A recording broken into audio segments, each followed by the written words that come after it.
Welcome to Sarhad Unani Tibia Medical College.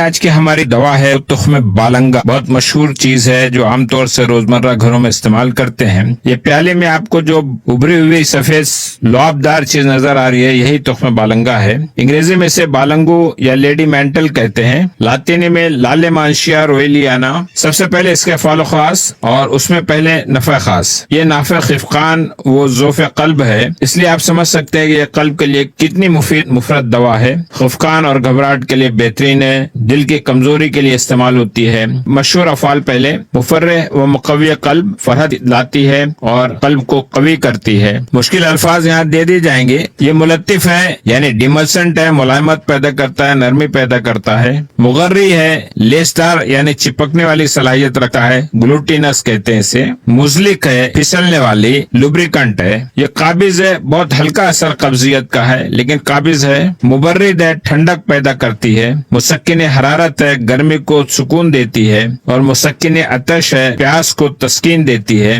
مسکن صفرا و حدت دم ہے، دم کی گرمی اور صفرا کی بھی تیزی اور گرمی کو سکون بخشتی ہے۔ آئیے اس کے مواقع اور ترکیب استعمال جانتے ہیں۔ یہ مفرح و مقوی قلب ہے، اس لیے تخم بالنگا کو خفقان یعنی گھبراہٹ، وجع القلب دل کے درد، ذوف قلب قلب کی کمزوری، ضغط الدم ضعیف یعنی لو بلڈ پریشر میں، اتساع قلب جب پھیل جاتا ہے دل، صلابت شریان جب ہماری خون کی نالیوں میں سختی آ جاتی ہے، اور بہت سارے مختلف نفسیاتی امراض میں اسے استعمال کرتے ہیں جیسے وحشت، گھبراہٹ سی، کابوس جو رات میں ڈر جاتا ہے انسان، کرب و وسواس کے لیے تنہا یا مختلف مرکبات میں تخم بالنگا کو شامل کیا جاتا ہے۔ یہ ایک نسخہ یہاں دیا ہے جو دل کی تقویت، خفقان، گھبراہٹ، بے چینی اور حدت قلب کو کم کرنے کے لیے کام آتا ہے۔ تخم بالنگا، گل نیلوفر، آبریشم خام مقشر، بہمن سرخ و سفید، ہر ایک 5-5 گرام، گلے گاؤزما 10 گرام، اور اگر مل سکے تو امبر 1 گرام حاصل کر لیں، ورنہ اس کے بغیر ہی قند سفید یا شہد حسب ضرورت اضافہ کر لیں۔ عام طور سے مکمل جتنی دوائیں ہیں ان کے کل وزن کے 3 گنا شہد یا شکر شامل کی جاتی ہے۔ تمام اجزاء کو باریک پیس کر شکر کے بنائے ہوئے قوام میں خوب ملا لیں اور خمیرے جیسا بنا لیں۔ 5 سے 10 گرام صبح و شام نہار منہ یا سونے سے پہلے استعمال کریں۔ خفقان، بےخوابی اور حدت دماغ کو کم کرنے کے لیے بھی یہ نسخہ آپ کے سامنے ہے۔ تخم بالنگا، تخم کاسنی، گل گاؤزبا ہر ایک 5 گرام لیں۔ خشخاش سفید اور نشاستہ گندم ہر ایک 10 گرام، حسب ضرورت شہد یا شکر ملا لیں۔ تمام اجزاء کو خشک کر کے باریک پیس کر سفوف بنا لیں۔ 3 سے 5 گرام نیم گرم دودھ یا ارک گاؤزما کے ساتھ رات کو سونے سے پہلے استعمال کریں۔ یہ ملطف ہے، ڈیملسنٹ کہا جاتا ہے۔ بہت الصوت یعنی حلق میں خشکی اور خراش سی محسوس ہوتی ہے، آواز بیٹھ جاتی ہے۔ سوزش حلق، حلق میں جلن سی ہے، ورم حلق، سوزش معدہ و آما، ان امراض میں اسے استعمال کیا جا سکتا ہے۔ اس مقصد کے لیے تنہا تخم بالنگا 5 گرام کو آدھا یا 1 گھنٹہ ایک گلاس پانی میں بھگا دیں، پھر حسب ضرورت شہد یا شکر کا اضافہ کر کے شربت بناتے ہیں۔ اگر نہ بھی بنائے ایسے ہی پی لے صبح و شام۔ سوزش حلق، معدہ و آما کے لیے یہ مغری ہے، ایک قسم کا چپکنے والی صلاحیت اس میں پائی جاتی ہے، اور ساتھ میں مزلک ہے یعنی چیزوں کو پھسلا دیتا ہے۔ تو مغری اور مزلک ہونے کی وجہ سے تخم بالنگا اعضاء کے اندرونی غشائے مخاطی میں ایک تہہ بنا دیتا ہے، یا پھر سوزش پیدا کرنے والے مادے یا غذا کو وہاں رکنے نہیں دیتا بلکہ پھسلا کر آگے بڑھا دیتا ہے، جس سے قروح آشا، اما و معدہ، سوزش معدہ و مثانہ، خشونت حلق و صدر، بہت الصوت، قرحہ ریا، ایسے امراض میں یہ بہت فائدہ کرتا ہے۔ یہاں کچھ نسخہ مغری کے طور پر دیا گیا ہے۔ تخم بالنگا 5 گرام آدھا گھنٹہ پانی یا دودھ میں بھگو دیں تاکہ وہ لعابدار ہو جائے، پھول جائیں، پھر اسے ارک گاؤزبا 100 ملی لیٹر میں شامل کر کے چاہیں تو ذائقے کے لیے شہد یا شکر کا اضافہ کر لیں، ورنہ ایسے ہی پی لیں۔ صبح نہار منہ یا رات سونے سے پہلے استعمال کریں۔ یہ مغری اثر نسخہ بتایا گیا ہے۔ معدہ اور آنتوں کی جھلیوں کو آرام دیتا ہے، پیشاب کی جلن کو فائدہ دیتا ہے، گلے کی خراش اور کھانسی میں بھی آرام پہنچاتا ہے۔ یہ حابس و قابض ہے، قبضیت ہلکی سی ہے لیکن اس حابس اثر کافی اچھا ہے۔ اسہال دموی خون کے دست آ رہے ہوں یا ظہیر امی امیبائی و دموی دونوں پیچس جو ہے امیبائی پیچس اور خون والی پیچس دونوں میں کام آتا ہے، اور دیگر جریان دم کے امراض جیسے کثرت تمس وغیرہ میں، ساتھ ہی سیلان الرحم میں بھی کام کرتا ہے۔ سہج اما اسے جدید طب میں سنگرہنی یا اریٹیبل باول سنڈروم کہتے ہیں، اس میں تخم بالنگا بہت مفید ثابت ہوتا ہے۔ مبرد اور مسکن حرارت یعنی ٹھنڈک پیدا کرنے والی چیز ہے یہ، اور مسکن حرارت میں سکون دینے والی صلاحیت رکھتی ہے، اسی لیے جس میں بڑھی ہوئی حرارت اور گرمی و سوزش میں بہت فائدہ کرتا ہے۔ یہ مبرد اور مسکن حرارت نسخہ بتایا گیا ہے۔ تخم بالنگا، تخم خیارین، تخم کاسنی ہر ایک 5 گرام لے لیں۔ ان تمام تخموں کو رات بھر پانی میں بھگو کر ان کا لعاب حاصل کر لیں، اور عرق گاؤزما اور عرق مکو ہر ایک 100 ملی لیٹر لے کر اس میں یہ پورا سفود یہ جو بنایا گیا ہے یہ محلول ملا دیں۔ ذائقے کے لیے شہد شامل کریں۔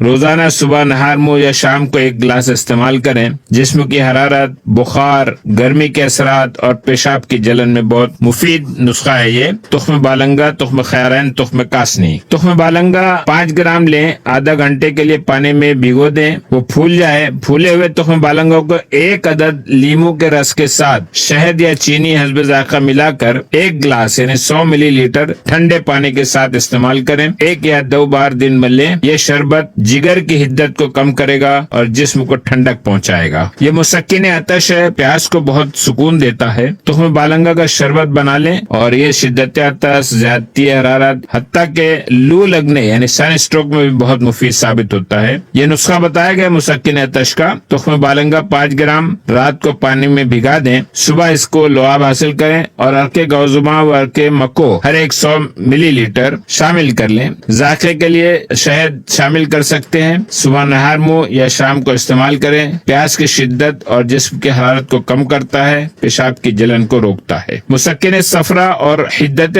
دم کو کم کرنے کے لیے یعنی خون کی حدت جو گرمی ہوتی ہے اس کو سکون دینے کے لیے، صفرا کو سکون دینے کے لیے تخم بالنگا کو بہت سارے امراض صفراوی میں استعمال کرتے ہیں، جیسے یرقان، صفراوی بخار، صفراوی اسہال، قے، متلی و غثیان، کثرت عطش، کھجلی کے امراض جو ہوتے ہیں، خارش کھجلی، خون کی حدت اور گرمی، جرب و حکا اور ہیجانی کیفیت میں استعمال کیا جاتا ہے۔ اس کے لیے یہ نسخہ بتایا گیا ہے۔ تخم بالنگا 5 گرام، عرق مکو، عرق کاسنی 100 ملی لیٹر، عرق گاؤزما 50 ملی لیٹر، نشاستہ گندم 5 گرام، شہد یا شکر حسب ذائقہ شامل کر کے تمام عرقیات کو ملا کر تخم بالنگا کا لعاب شامل کر دیں۔ آخر میں نشاستہ اور شہد ملا کر شربت تیار کریں۔ آدھا کپ نہار منہ صبح یا شام استعمال کریں۔ تخم بالنگا کے پودے کے دیگر اجزاء بھی مفید ثابت ہوتے ہیں، جیسے یہاں بتایا گیا تخم بالنگا کا لیپ تیار کرنا، جو تخم اسی کا لیپ تیار کیا جا رہا ہے۔ اس کے بیجوں کا پیسٹ یا لیپ جو ہے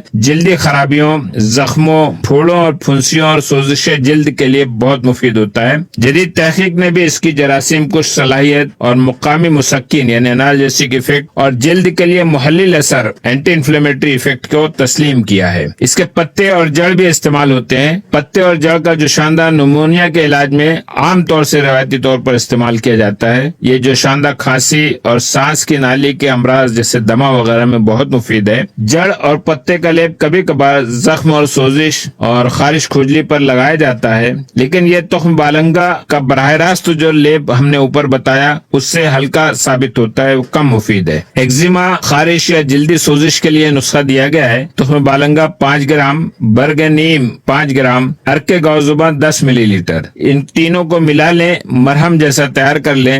زخم ہے، پھوڑے پھنسی، خارش، کھجلی، جلے ہوئے زخم، چھالے وغیرہ پر ان کو استعمال کیا جائے، مفید ثابت ہوتا ہے۔ اس کے مرکبات جو مشہور ہیں، مفرح یاقوتی، خمیر گاؤزما، ان سب میں اور بہت سارے نسخوں میں تخم بالنگا استعمال کیا جاتا ہے۔ جدید تحقیق سے تخم بالنگا کے پودے میں، اس کی بیجوں میں، اس کی پتیوں میں جو چیزیں ملی ہیں، جو فائٹو کیمیکل سامنے آئے ہیں، وہ آپ کے سامنے ہے۔ سیڈز میں کیا پائے جاتے ہیں، اس کی گوند جو نکلتی ہے، اس کی پتیوں میں کیا ہوتا ہے، پھولوں میں کیا ہوتا ہے، یہ ساری چیزیں ہیں۔ کبھی ہم تفصیل سے بتائیں گے کہ اگر کسی چیز میں ٹرپینوئڈ پایا جاتا ہے تو وہ کیا کیا اثر رکھ سکتی ہے، کسی میں اگر لینولک ایسڈ ہے تو کیا کیا کام کر سکتی ہے، ریمنوز کیا کر سکتا ہے، ارابینوز کیا کر سکتا ہے۔ ان ساری چیزوں سے آپ سمجھ سکتے ہیں کہ اگر فائٹو کیمیکلز کسی دوا میں پائے جاتے ہیں تو ہم اس کو اور کہاں کہاں کس طرح سے استعمال کر سکتے ہیں۔ یہ آپ کے سامنے اس کے فارمیکولوجیکل اثرات بتائے گئے ہیں جو ماڈرن ریسرچ نے باقاعدہ اس کی تحقیق کر کے آپ کے سامنے پیش کر دی ہے کہ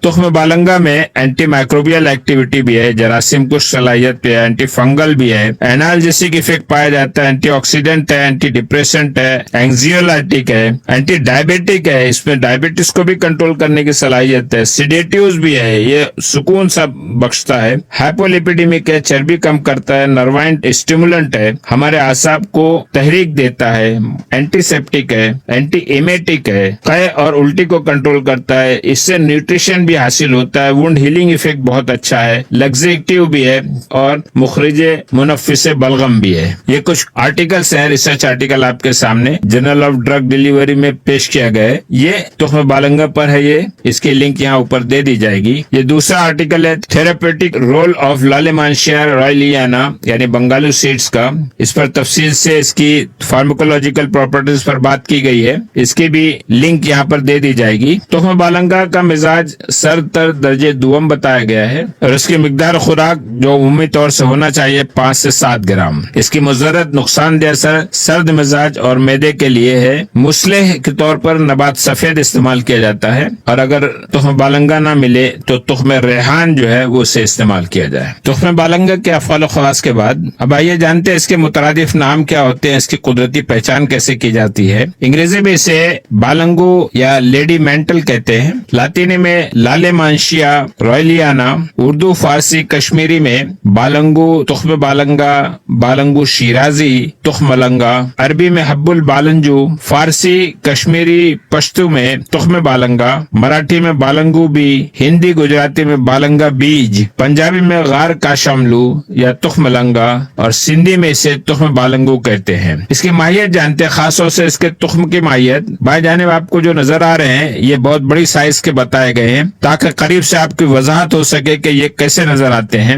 بالنگا کے پودے کی تخم بہت چھوٹے 2 سے 3 ملی میٹر لمبوترے ہوتے ہیں اور 1 سے 1.5 ملی میٹر چوڑے ہوتے ہیں، چکنے، چمکدار اور گہرے براؤن رنگ کے ہوتے ہیں جو آپ کو بائیں جانب نظر آ رہے ہیں۔ یہ کنجد سیاہ یا تلسی اور ریحان کے بیجوں سے مشابہ ہوتے ہیں۔ خول پر لمبائی میں دھاریاں نظر آتی ہیں، آپ یہاں دیکھ سکتے ہیں، یہاں لمبی لمبی دھاریاں نظر آ رہی ہیں۔ تخم کے ایک سرے پر سفید نشان ہوتا ہے، یہاں آپ دیکھ رہے ہیں یہ نشان سفید جو آپ کو نظر آ رہے ہیں یہ تخم بالنگا میں ہی پایا جاتا ہے، کنجد یا تلسی اور ریحان کے بیجوں میں نہیں ہوتا۔ پانی میں بھگانے پر یہ پھول جاتے ہیں۔ آئیے فرق بھی جان لیتے ہیں۔ یہ اوپر کی جانب آپ کو کنجد بتایا گیا، کنجد سیاہ، حالانکہ یہ بھگانے پر یہ پھولتے نہیں ہیں، ان میں لعاب نہیں نکلتا۔ یہ جو آپ کو بیچ میں درمیانے نظر آ رہا ہے یہ تلسی کے بیج ہیں اور سب سے نیچے جو ہے وہ ریحان کے بیج ہیں۔ تخم بالنگا کو بھگانے کے بعد کچھ اس طرح سے آپ کو نظر آئے گا، بالکل پانی اپنے اندر جذب کر لیتے ہیں۔ پودے کی ماہیت جانتے ہیں، تخم بالنگا کا پودا ریحان اور تلسی کے یہاں آپ دیکھ رہے جھاڑی کی طرح یہ نکلا جا رہا ہے، اس میں نیلگو اور بنفشی رنگ کے پھول لگے ہوئے ہیں۔